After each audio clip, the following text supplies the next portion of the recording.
Muy buenas tardes y bienvenidos al informe COVID-19 de Sinaloa, hoy jueves 20 de agosto. Agradecemos a quienes nos ven a través de las redes sociales oficiales y a quienes nos escuchan por Radio Sinaloa en todo el estado. También a las otras frecuencias que generosamente replican esta señal. Estamos en conexión vía plataforma Zoom de periodistas de todo el estado para que este ejercicio sea totalmente transparente. El día de hoy, la conferencia es encabezada por el doctor Efrén Encinas Torres, a quien le pedimos nos dé el estatus de COVID-19 en Sinaloa. Adelante, doctor. Muchas gracias, muy buenas tardes, noches para todos ustedes que nos ven, nos escuchan, las y los sinaloenses, compañeros medios de comunicación. Gracias por estar atentos.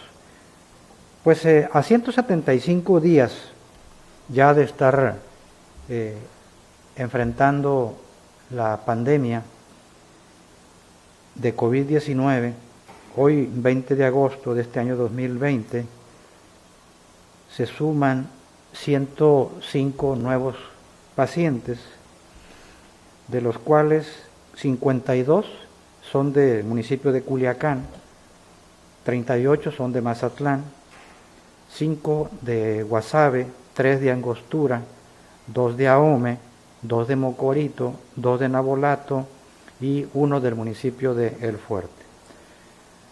Hacemos 133 pacientes en activo, de los cuales el 35% de los mismos se encuentran hospitalizados en alguna unidad médica del sistema de salud del estado y se reporta el 9% de ellos en estado de gravedad.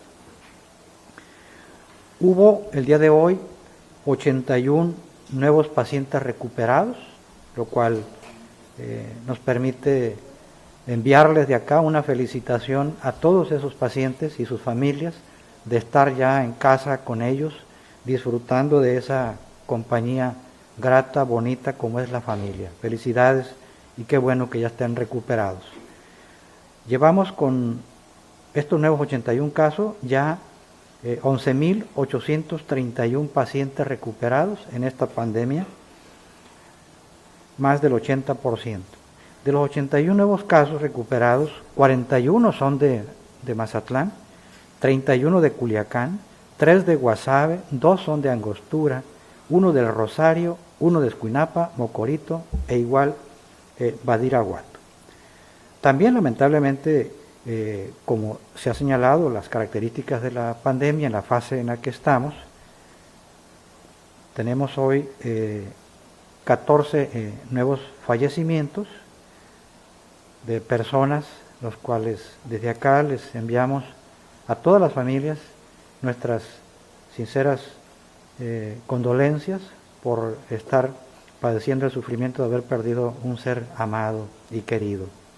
Que Dios los tenga en santa gloria, haciendo ya un total de 2.639 personas fallecidas al momento, y llevamos ya 15.103 casos de pacientes desde el primer día, que fue el 28 de febrero de este año.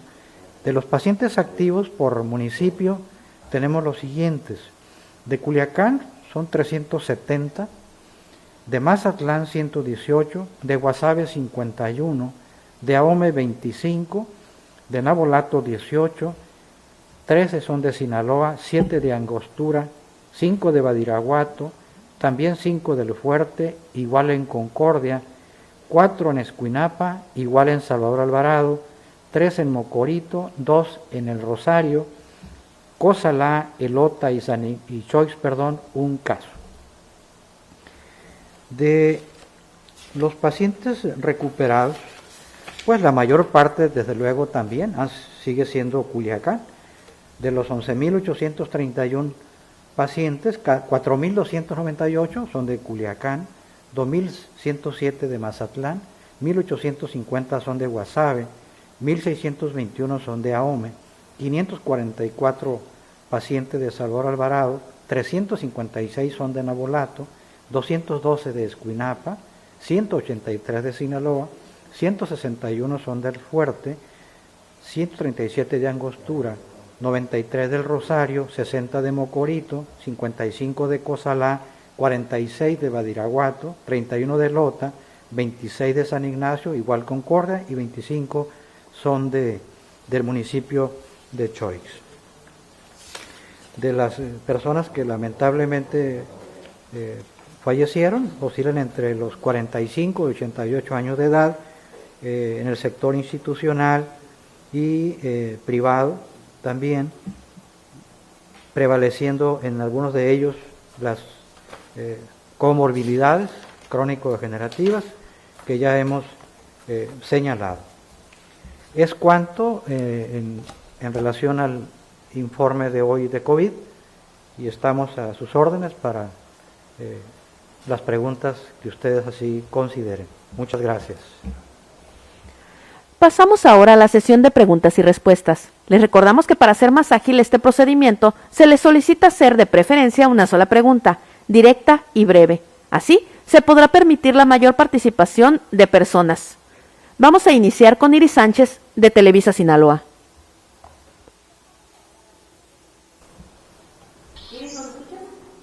Adelante, Iris. Sí, ya, gracias. Sí, buenas tardes, secretario. Mi pregunta es sobre un tema en relación al contagio de personas que ya habían dado positivo en una ocasión. Sabemos que esto ha sucedido en otras partes de México y también pues en otras partes del mundo. Preguntarle si aquí en Sinaloa tienen registro de personas que han vuelto a contraer la enfermedad aún y cuando ya se habían recuperado de ella. Mira, efectivamente, la persistencia de algunas pruebas de PCR positivas de un caso y que se vuelve a hacer, inclusive hay personas que al mes y medio se vuelven a hacer alguna prueba de PCR y siguen saliendo positivas. Al respecto hay publicaciones científicas dando alguna explicación. No significa que hay una carga viral positiva de la enfermedad. El proceso de la evolución en general, tomada en cuenta la cuarentena de los 14 días, es porque en ese periodo de tiempo prácticamente la carga viral desaparece y el virus muere por las acciones del sistema autoinmune del propio ser humano y las medidas de soporte que como tratamiento se utilizan. Sin embargo, al morir ese virus deja residuos y ya muertos, tejido que de alguna manera al hacer las pruebas subsecuentes puede reaccionar a la prueba de reacción de cadena de polimerasas porque evalúa precisamente del RNA, pero no significa que sea actividad viral o que persista la enfermedad. Lo que sí se ha visualizado es efecto de secuelas, la recuperación del paciente, quedan a veces con dolores en las articulaciones, en el cuerpo en general, cansancio, nosotros decimos mialgias, artralgias, en términos generales, que pueden durar desde un mes hasta 2-3 meses. Hay pacientes que sí así han permanecido, pero que no limitan por fortuna en nada su actividad. De tal manera que no podemos hablar de una persistencia de la enfermedad. Pudiese tener reactivación de otro tipo de padecimientos, no tenemos un registro como tal de una reactivación de la carga viral. Sí tenemos efectivamente, y lo reitero, determinaciones de pruebas que han salido otra vez positivas, pero eso es diferente a decir que tenga actividad de la enfermedad. Gracias, Iris. Sandra Solís del Sol de Sinaloa pregunta, ¿si han visto en los últimos días una mayor ocupación hospitalaria en nosocomios privados, mientras que en los públicos hay un descenso? ¿Se puede asumir que es la desconfianza a los servicios públicos o cuál es la explicación que tiene la Secretaría de Salud? Gracias, Sandra. No, yo creo que en términos generales la ocupación hospitalaria del sistema, nosotros tenemos el porcentaje público y privado. Un factor que incide mucho en ello, pues es que el número de camas privadas son mucho menos que las públicas, obviamente. Globalmente andamos alrededor de un 40% en promedio de ocupación. No es que haya una desconfianza al sector institucional. En términos generales, yo creo que todos los seres humanos tenemos al principio cierto temor de irnos a algún hospital, sea privado o sea público, ¿no? Pero no es desconfianza en el sector institucional. En términos generales, recuerden que incluso muchos médicos que trabajan en el sector privado son médicos de las instituciones. El médico especialista se forma en instituciones públicas, del Seguro Social, del ISSSTE, de la Secretaría de Salud, etcétera, etcétera. Entonces, la capacidad y competencias profesionales tan buenas son en el sector privado como en el sector público. La confianza en el sector institucional existe, siguen siendo utilizados nuestros hospitales como tal y siempre de la mejor manera para su atención con calidad y con calidez. Gracias, Sandra. Pasamos ahora con David Ortega, de Periódico El Debate. Sí, buenas noches, secretario. Le saluda David Ortega, de Periódico El Debate. La pregunta, pues, si sabe usted cuántas guarderías están abiertas en Sinaloa en este momento, si han detectado, pues, algún brote de COVID. Y también una pregunta muy importante que queremos saber es cómo se observa la tendencia en Sinaloa y para cuándo cree usted que podamos llegar al tan anhelado color verde. Gracias. Gracias, David. Muy buenas preguntas.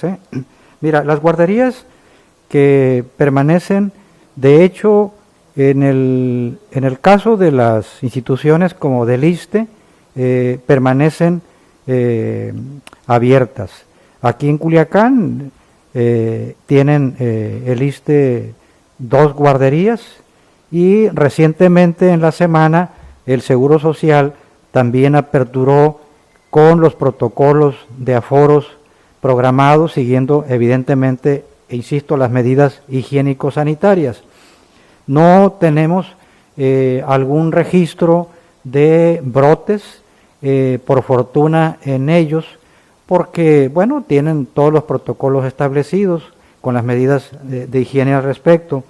Ahora, en cuanto a la posibilidad de cuánto tiempo nos llevará esto y cuándo pudiéramos estar en un protocolo de semáforo verde, ya el semáforo epidemiológico lleva una metodología de ser de carácter indicativo y las entidades federativas la aplicación y la ejecución de las mismas.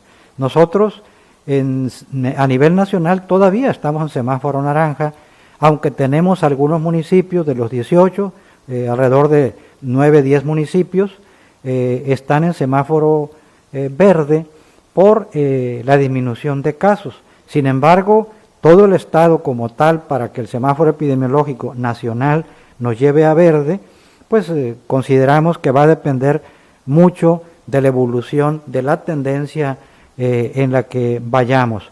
Yo siempre he señalado que aunque estemos en color verde, tenemos que seguirnos cuidando con el máximo riesgo, como si estuviésemos en color rojo, precisamente para que hacerlo de esa manera nos movilice más rápido al color amarillo y después en verde. Prácticamente en verde sería libre todas las actividades del ser humano y como si no hubiese la pandemia. Recordar que esta va a seguir durante años, 2 o 3 años, señala la Organización Mundial de la Salud y el área de la Secretaría de Salud Federal también, y consideramos que así va a ser precisamente por la evolución histórica en cuanto a al tiempo que dura en hacerse una vacuna como tal que tenga la seguridad de un alto porcentaje de autoinmunidad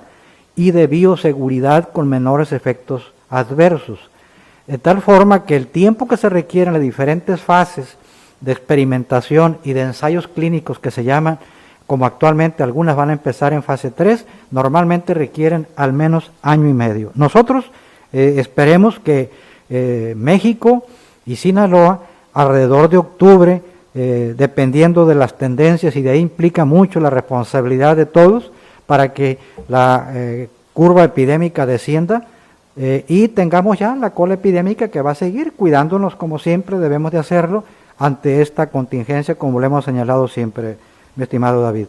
Muchas gracias. Aaron Ibarra de Río 12 pregunta, ¿cuál es el proceso para dar de alta a un paciente? Tengo entendido que en algunos casos en una segunda prueba salen positivos, sin embargo, al no presentar síntomas se les practica algún otro estudio relacionado con anticuerpos y por eso los dan de alta. ¿Cuál sería el procedimiento? Gracias, Aarón.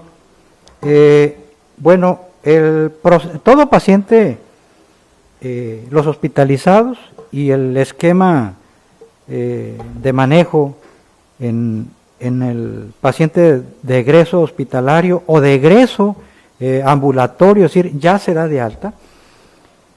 El esquema actual que establece la estructura federal de la Secretaría de Salud es aquella persona que durante la evolución ya tenga 10 días de evolución y 3 días asintomáticos, libre ya de molestias, pues, esa persona se considera ya resuelto la carga viral y puede ser egresado.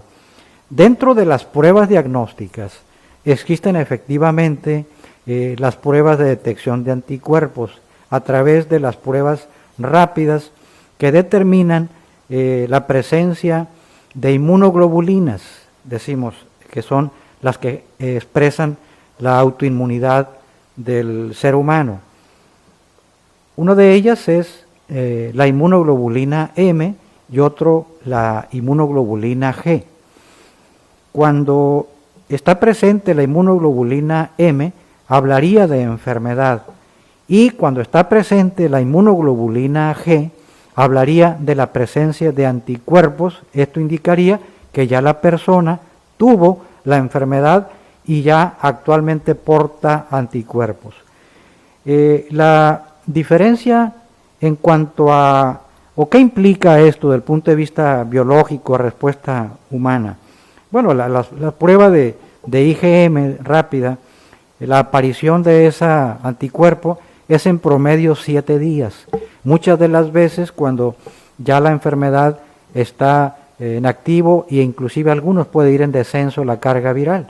Por eso es que el diagnóstico temprano por clínica o por la prueba de PCR es la que se utiliza como diagnóstico. La prueba rápida se utiliza para evaluar la posibilidad de anticuerpos. El problema que existen con las pruebas rápidas es la baja sensibilidad diagnóstica que tienen. Sirven, sí, son útiles. La respuesta biológica implicaría, desde el punto de vista de autoinmunidad, que la presencia de inmunoglobulina G hablaría de anticuerpos. No es una esquema estrictamente normado para hacerlo de esa forma. Lo estipulado actualmente por Secretaría de Salud Federal, en un esquema que se trabajó, la directiva es 10 días de evolución, 3 días asintomático, la persona se considera resuelto de la actividad de la enfermedad de COVID-19. Gracias, Aarón. Aaron Ibarra quiere hacer alguna precisión. Adelante, Aaron. Sí, doctor. Buenas noches. No sé si me escuché. Sí. Doctor, la precisión que quería hacer tiene que ver con un caso que hemos documentado acá en el semanario. Una persona que se ha hecho la prueba del PCR en 3 ocasiones y las 3 ha salido positiva. Entonces, eso llama la atención porque, dada la explicación que acaba de dar, y con la poca información que se tiene del virus hasta la fecha, ya que es nuevo, es una pandemia y nunca había sucedido algo así en los años recientes, ¿qué garantía podría tener al menos este paciente y otros más, de los más de 11,000 dados de alta, que no son ya agentes de contagio? Porque me llama la atención el alto número de pacientes dados de alta, ¿no? Por una parte me da obviamente gusto, ¿no? Pero por la parte me genera esa, digamos, inquietud, saber si estos pacientes ya no van a ser agentes de contagio. Claro. No, bien, Aaron, gracias por la pregunta de nuevo. Inclusive ya la había preguntado Iris. Hay persistencias de pruebas de PCR que salen positivas. Efectivamente, hemos tenido pacientes que salen al mes positivas, al mes y medio positivas, a los 3 meses inclusive algunos. Pero eso no significa actividad de la enfermedad. Si el paciente tiene ya los 14 días de la cuarentena, la determinación de la cuarentena de los 14 días no fue dada por una mera cifra inventada, fue determinada precisamente por el seguimiento en los países que tuvieron primero esto, viendo el proceso bioquímico de la actividad de la enfermedad, y se determinó que en 14 días era cuando ya la carga viral prácticamente ya desaparecía, es decir, se curaba el paciente. Si esos pacientes que salen con prueba positiva después de los 14 días, al mes, mes y medio, quizá el caso que tú comentas, y él se encuentra libre de síntomas, y aquí sí es muy importante la realidad, la verdadera expresión del paciente, es decir, que diga realmente lo que sienta, ¿verdad? Es decir, no podemos decir que porque tengo la prueba positiva al mes o mes y medio, 3 meses, sigo portando la enfermedad. El virus muere a los 14 días, 14, 15 días, y deja residuos, cenizas, vamos a decirlo así, ¿verdad?, del ácido nucleico, y eso es lo que reacciona la prueba de PCR, que es reacción en cadena de polimerasas que mide el RNA y los ácidos nucleicos. Puede salir positiva, pero no indica actividad viral. Esa persona ya no transmitirá el virus. De tal manera que si la persona ya tuvo más de 14 días y está asintomático, aunque las pruebas le sigan saliendo positivas, no es un criterio de enfermedad. Y eso no lo digo yo nada más sin argumentos. Hay artículos de investigación publicados al respecto porque efectivamente salieron algunas notas al respecto y uno mismo dice, bueno, ¿qué estará pasando, verdad? Pero no habla de enfermedad activa. Gracias, Aarón. Liliana Rodríguez de ADN Noticias pregunta, ¿existe la duda de que algunas personas que han tenido que pagar ambulancia en una empresa privada, si la Secretaría de Salud, el IMSS o el ISSSTE absorbe este tipo de gastos que son onerosos, como es el caso de algunos servicios médicos? Además pregunta, si se tiene el dato de cuántas personas que fallecieron por COVID no han sido reclamadas en hospitales y qué pasa cuando no acuden por un cuerpo. Gracias, Liliana. No, cuando alguna persona por sí misma hizo el traslado en algún medio de ambulante, no absorbe la Secretaría de Salud ni el sector institucional el gasto de la misma. Nosotros, a través de la unidad de seguimiento y atención médica de asistencia que tenemos en el call center, tenemos también el servicio a las personas que se registran, llaman. Hay un esquema de apoyo intersectorial para si hay una persona que requiera ser trasladada a alguna unidad médica del sistema de salud, lo hacemos a través de la gestoría. Tenemos un gestor de camas, ¿verdad?, que está vinculado a todo el sector institucional. Si tiene ISSSTE la persona, le llevamos al ISSSTE. Si tiene Seguro Social, al Seguro Social. O si no tiene derecho a biencia, la llevamos al hospital de la Secretaría de Salud. De tal manera que es una situación de un proceso que ya tenemos determinado. La otra pregunta fue sobre el manejo de cadáveres de las personas. Hay todo un procedimiento normativo que estableció el área federal al respecto de manejo de cadáveres. Siempre, si recuerdan al principio, prácticamente el manejo era no se identificaba el cuerpo, se le entregaba al familiar a través del proceso administrativo correspondiente y se podía entrar a sepultarlo de manera tradicional o bien a incineración. Después cambió el procedimiento y no es incineración automática, y cuando es un cuerpo precisamente desconocido, también por eso no se pueden pasar a sepultar en una zona como antes, en gavetas o apilado un cuerpo con otro. Tiene que ser de manera individualizado, un solo espacio por cada persona que lamentablemente fallece, cuando no, precisamente por ello, por la identificación de víctimas.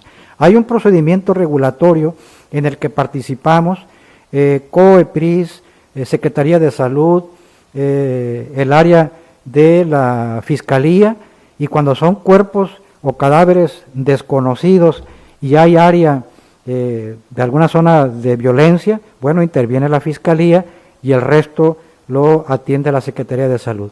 El manejo es muy cuidadoso en ese sentido, y esperemos pues que siempre salga bien. No quisiéramos manejar y más personas que fallezcan por esto. Hay que cuidarnos mucho. Continuamos con Karen Bravo de Periódico Noroeste. Buenas noches, secretario. Buenas noches, compañeros. Preguntarle dos cosas, doctor. La primera es si esta semana Sinaloa continuará en semáforo naranja de COVID-19. Y la otra pregunta es saber cuántas pruebas ha realizado la Secretaría de Salud para diagnosticar casos COVID en estos demás de 15,000 pacientes detectados en esta pandemia. Esto se lo pregunto debido a que el epidemiólogo Humberto Valle Guerrero afirmó que hay casos que se diagnostican sin realizarle pruebas. Entonces estoy interesada en saber en el porcentaje de estos más de 15,000 casos, cuántas pruebas han hecho y cuántas pruebas han sido por diagnóstico epidemiológico. Gracias. Gracias, Karen, gusto de saludarla. Bueno, en la primera pregunta de el semáforo, sí, seguimos todavía en semáforo naranja en la próxima semana. Esta y la próxima, sin cambio de coloración. Ahora, en cuanto a las pruebas diagnósticas que se han realizado en el laboratorio estatal, son alrededor de 32,400, son 32,673 pruebas diagnósticas realizadas, de las cuales precisamente llevamos pues los 15,103 pacientes hasta el momento, ¿verdad? Son un porcentaje, ha variado el porcentaje de positividad. Recuerden que en los primeros meses, bueno, los 2 primeros meses de la pandemia, estuvimos casi siempre en los 3 cuartos lugares a nivel nacional de casos confirmados y en activos. Llegamos a tener, ustedes mismos lo veían, tasas de positividad hasta de un 70%, 75%, es decir, de 10 pruebas, 7, 8 estaban saliendo positivas. Ya ahorita, en la actualidad, el porcentaje de positividad es menor, quizá alrededor de un 40%, lo cual en cierta medida explica la tendencia a la disminución ya del número de casos, lo cual ha sido favorable y ha permitido cierta tendencia a la estabilización y con cierto criterio de responsabilidad, al decirlo, con cierta disminución de casos confirmados, de casos en activos y también con cierta disminución de los sensibles fallecimientos. Gracias, Karen. Marco Lizárraga de Entre Veredas pregunta, el titular de SEDECO, Javier Lizárraga Mercado, asegura que habrá coordinación con la Secretaría de Salud y de Educación Pública para evitar aglomeraciones en la entrega de los útiles escolares. Una pregunta muy relacionada es la que hace Josefina Rubio de Reacción Informativa, que dice que el día de hoy se anunció la fecha de entrega de uniformes y útiles escolares. ¿Cuáles serían las recomendaciones para los establecimientos que aglomerarán a los padres de familia? Gracias, Marco. Efectivamente hemos estado en pláticas permanentes, todo el gabinete del gobernador Quirino Ordaz, atentos a la pandemia. Ha sido un trabajo en equipo, en verdad, muy bueno, y lo que ha permitido pues una continuidad de las acciones y del apoyo. Y en ese sentido, específicamente en la pregunta, hemos estado en comunicación con el secretario Javier Lizárraga, y también con el secretario doctor Mejía. Inclusive se formó ya por parte de la CEPIC el Consejo de Salud Escolar, que preside el propio secretario Mejía, y nosotros estamos en el mismo integrados, para precisamente tener la mejor vinculación y coordinación estrecha. ¿Cuáles son las recomendaciones? Indudablemente que seguir los protocolos de higiénicos sanitarios, manteniendo la sana distancia entre una persona y la otra, alrededor de 1,5 metros, con aforos controlados, durante la medición de temperatura, el uso de gel alcoholado, etcétera, lavado de manos, ¿sí? Las medidas que hemos siempre recomendado. Sí, estamos en comunicación continua para efecto de minimizar la posibilidad de un contagio en las áreas correspondientes que bien señalas, Marcos. Muchas gracias. Wilber González de TVP pregunta, ¿a qué acuerdos se llegaron en CONAGO? Si habrá cambios en el manejo de la pandemia o en el semáforo. Gracias, Wilber. Pues fueron prácticamente, primero, que el semáforo es de carácter indicativo y queda bajo la facultad de las entidades federativas, es decir, de los estados, pues la operatividad y la ejecución del mismo, porque pues las entidades federativas somos o son las que conocen más el problema epidemiológico o demográfico y geográfico en cada una de las zonas. En ese sentido, el semáforo general epidemiológico pues va a ser de referencia indicativo para efecto de seguir el esquema que en ello corresponde, de tal manera que fue de mucha utilidad el tener la precisión en ese sentido, y yo creo que vamos a contar con los apoyos necesarios. De hecho, nuestro gobernador, Quirino Ordaz, invitó al doctor López-Gatell precisamente a acudir a Sinaloa, cualquier día de estos lo hará, para pues un recorrido de supervisión, de visita, y hacer de la misma un apoyo muy técnico que será bienvenido a Sinaloa, desde luego, y también aprovecharemos su presencia para los efectos de lo que corresponde en materia de salud por parte del subsecretario. Gracias, Wilbert. Continuamos con Mayra Nieblas de Línea Directa. Del tema de salud, ¿verdad? Obviamente. Gracias. Mayra, adelante. Secretario, preguntarle si las cifras que están presentando actualmente la dependencia son actuales o si todavía se tiene algún rezago en cuanto al número de decesos y los nuevos casos. Y en la visita del subsecretario, preguntarle para cuándo sería, si hay una fecha específica, por favor. Gracias, Mayra. No, las cifras que tenemos al momento son actuales, ¿sí? Son actuales. Si ustedes observan en la presentación que hace Salud Federal, en las barras que señalan, son diferentes en cuanto a casos activos, casos ya recuperados y casos sospechosos.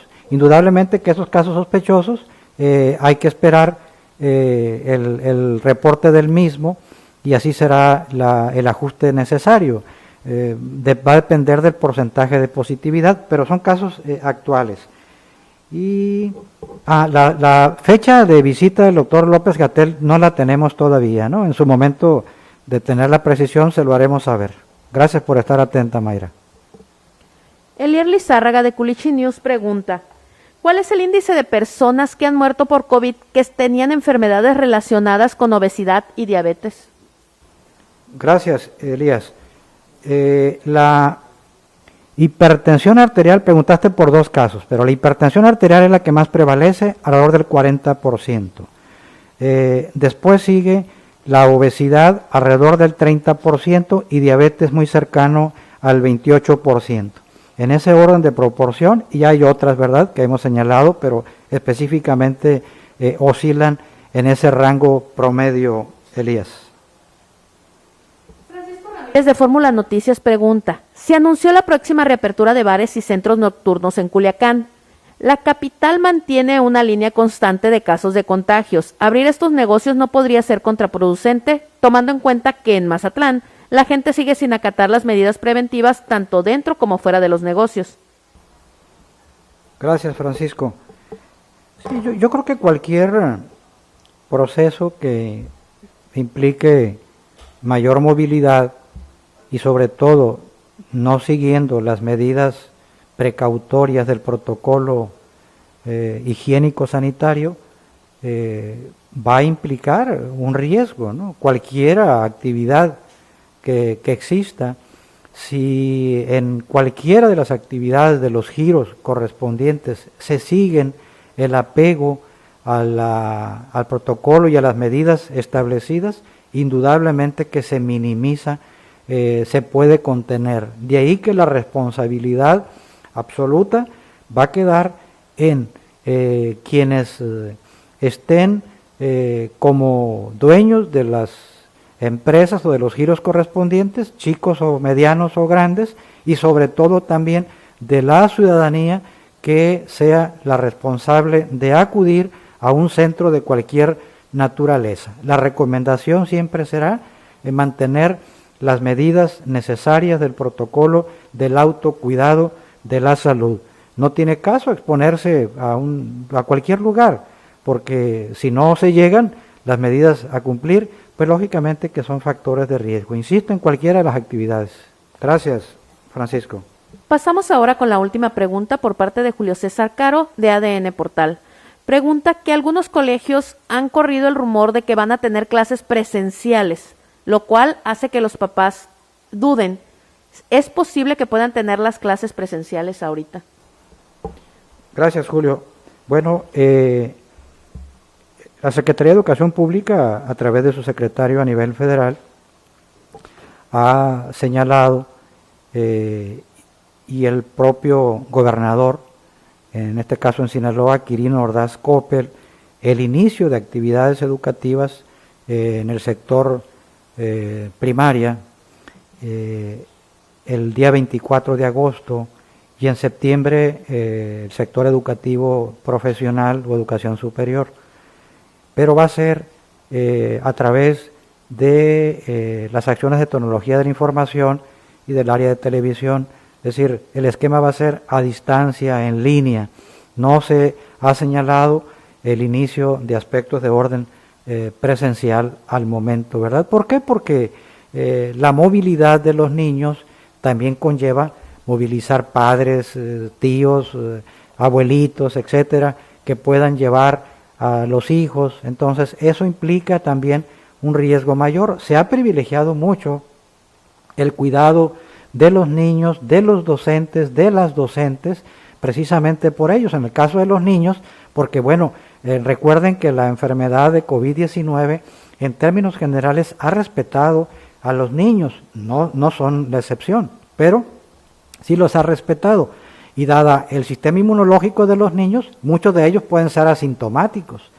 Y el hecho de ser asintomáticos puedan ser también propagadores de la enfermedad viral de COVID-19, de tal manera que por eso, privilegiando ese proceso, se tiene que llevar al momento, como se ha señalado, por parte de la estructura y la autoridad correspondiente del sector educativo en ese sentido.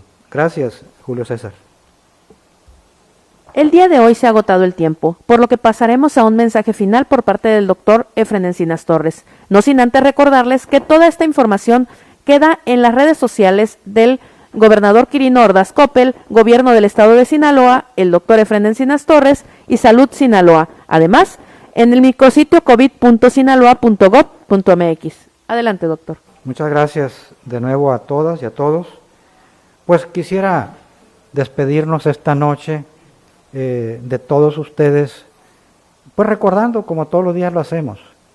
Aunque me han dicho, doctor, usted dice todas las noches esto, pide por favor que se cuiden, pues no nos vamos a cansar de hacerlo, ¿no? Siempre habremos de insistir en que la mejor medicina es la medicina preventiva, no cuando ya está uno enfermo. Cuando no hay más remedio, como decimos, pues tenemos que llegar a un médico curativo, la medicina curativa. Por eso, ante ello, pues es mejor prevenir que lamentar. Es una expresión muy, muy real. Y cuando uno adquiere la enfermedad, se pregunta por qué no, o se dice, se lamenta, por qué no me cuidé más. Aquí, en esta condición en la que estamos, debemos de seguir privilegiando la medicina preventiva. No hay una vacuna todavía, no hay un medicamento específico todavía. Los que se han utilizado al momento son medidas de soporte general. Las personas que han salido ha sido por su sistema autoinmune, apoyado con las acciones de soporte general. Pero el cuidarnos, como lo hemos señalado, siguiendo el esquema de cuidarnos más y más, y pensar que aunque estemos en color verde, amarillo o naranja ahorita como en el que estamos, hay que cuidarnos como si estuviéramos en rojo, para no enfermarnos. Si bien hemos estado notando ya indudablemente una disminución de casos en COVID-19, no podemos bajar la guardia. Quiéranse mucho, querámonos mucho como seres humanos. Habremos de aplicar todos una medida de empoderamiento, de ayuda, de abrazo solidario a la distancia, colectiva, cuidándonos, muy sencillo, lo que hemos señalado siempre, el triángulo de la vida. Lavarse las manos con agua y jabón, cuantas veces sea necesario y bien, al menos durante 20 segundos, o utilizar el gel antibacterial. El uso indispensable, altamente recomendado, del cubrebocas. Esto te cuida y cuidamos a los que tenemos a un lado o enfrente. Y guardar la sana distancia. Ello va a mantenernos en una medida de protección, de seguridad, y podremos contener más la enfermedad y poder salir lo más rápido que podamos de ella y que no genere más impactos en las vidas de todos nuestros queridos seres humanos. Cuidémonos todos y seguramente lo lograremos. Cuídense mucho, un abrazo a la distancia, que Dios los bendiga siempre. Muy buenas noches. Gracias por estar atentos.